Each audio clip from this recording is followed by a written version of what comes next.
The hospital hallway was quiet at 6 in the morning, save for the soft squeak of Jennifer's shoes on the linoleum floor. Jennifer Walsh had been a nurse for 28 years, and she'd learned long ago that the early morning shift held a particular kind of peace. At 54, she appreciated the calm before the day's chaos began. Her blonde hair, pulled back in a practical ponytail, showed threads of silver she'd stopped covering up 3 years ago. There was dignity, she'd decided, in letting time show itself honestly. Room 412 was her first stop. As it had been every morning for the past 6 weeks, the man in the bed was younger than her, 42. According to his chart, with dark hair and the kind of strong features that probably turned heads before the accident. Michael Thornton, a name she'd seen in the business section of the newspaper, though she'd never paid much attention to such things. Construction magnate, the article said. Self-made millionaire. Now he lay motionless, kept alive by machines and the careful attention of people like her. Jennifer set down her supplies and pulled on fresh gloves with practiced efficiency. "Good morning, Michael," she said softly, as she always did. The doctors said he couldn't hear, that he was too far gone in the coma, but Jennifer had never believed that. In 28 years, she'd seen too many mysteries to dismiss the power of a human voice. "It's Monday. A bit chilly outside, but the sunrise was beautiful. Pink and orange, the kind that makes you grateful to be awake to see it." She began the morning routine with gentle, efficient movements, checking his vitals, adjusting his IV, examining the healing wound on his chest where they'd operated after the construction site accident. A steel beam, the paramedics had said. He'd pushed a younger worker out of the way and taken the impact himself. That detail had stayed with Jennifer. Even in crisis, even facing death, he'd thought of someone else first. "Let's get you cleaned up," she said, warming the water to just the right temperature, the way she had for countless patients over the years. "Dignity matters, Michael. Even when we can't speak for ourselves, even when we're vulnerable, especially then."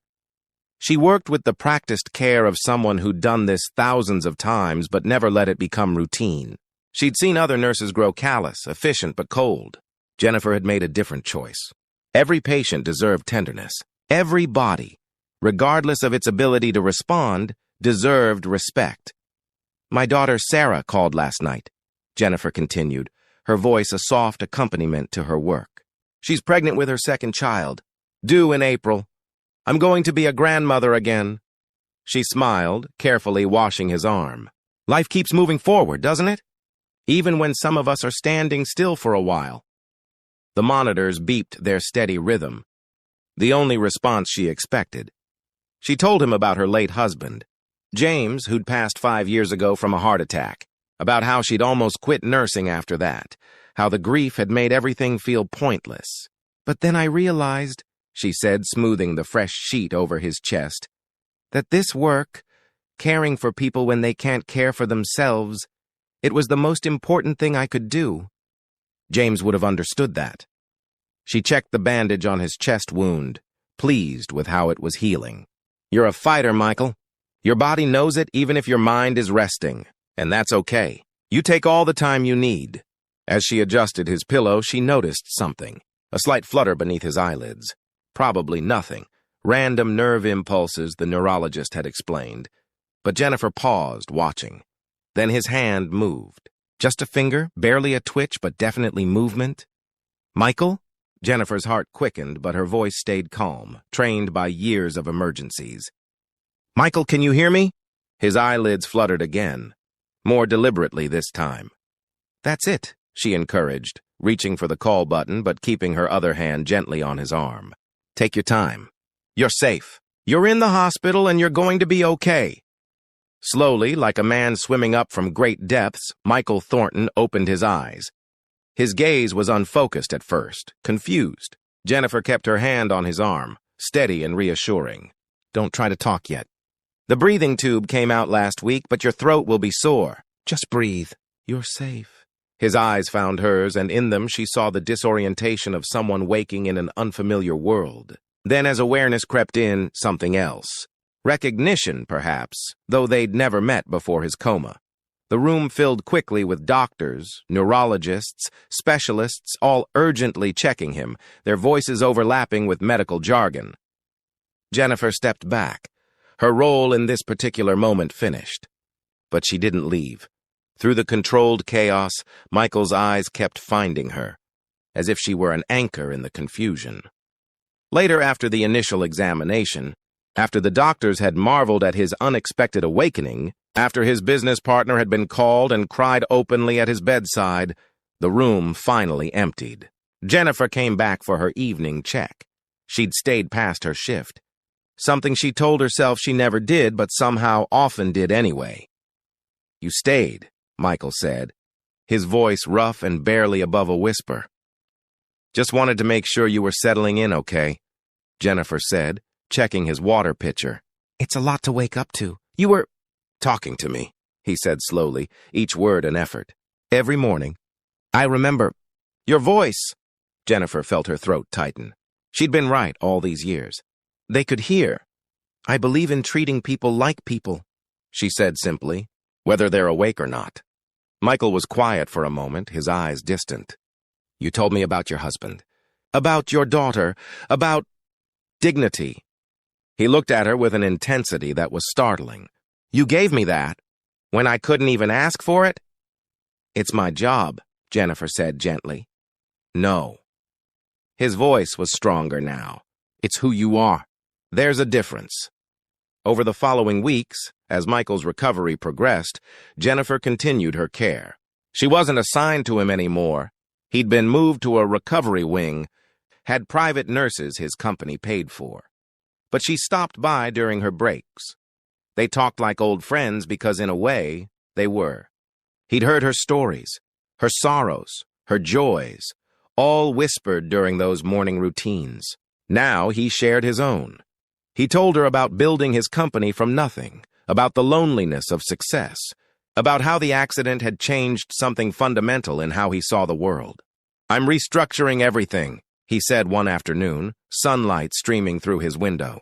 "Setting up a foundation for workers injured on construction sites, their families, medical care, retraining, education for their kids." He looked at Jennifer. "And I'm endowing a fund at this hospital for nurse continuing education, better staffing ratios, recognition programs. The people who do the real work of healing deserve more than they get." Jennifer's eyes filled with tears. "Michael, that's wonderful, but—" "It's because of you," he said quietly. "Because you showed me that kindness isn't a luxury. It's not something we give when it's convenient. It's the foundation of everything that matters." The day Jennifer walked Michael out of the hospital, he moved slowly but steadily, his strength returning day by day. At the door, he turned to her. "I'll never forget what you did. Not the medical care, though that was excellent, but the humanity. The dignity you gave me when I couldn't give it to myself." Jennifer smiled, the kind of smile that crinkled the corners of her eyes. "You reminded me why I do this work, Michael. Sometimes we all need that reminder." He hugged her, carefully, still mindful of healing ribs. "The foundation is called the Jennifer Walsh Initiative for Compassionate Care. I hope that's okay." "I didn't ask permission," she laughed through tears. "It's too much. It's not nearly enough," he said. "But it's a start." 6 months later, Jennifer stood at a podium, uncomfortable in her formal dress, looking out at a ballroom full of hospital staff. The first annual awards ceremony for the Jennifer Walsh Initiative was honoring nurses who exemplified compassionate care. Michael, now walking without assistance, stood at the back smiling. "I've been a nurse for 29 years, Jennifer said, her voice steady despite her nerves. "And I've learned that our job isn't just to heal bodies. It's to honor souls. Every person who comes through our doors is someone's child, someone's parent, someone's friend. They deserve to be seen, to be heard, to be treated with tenderness." She looked at Michael. "Sometimes, when we give kindness freely without expecting anything in return, we get back more than we could imagine.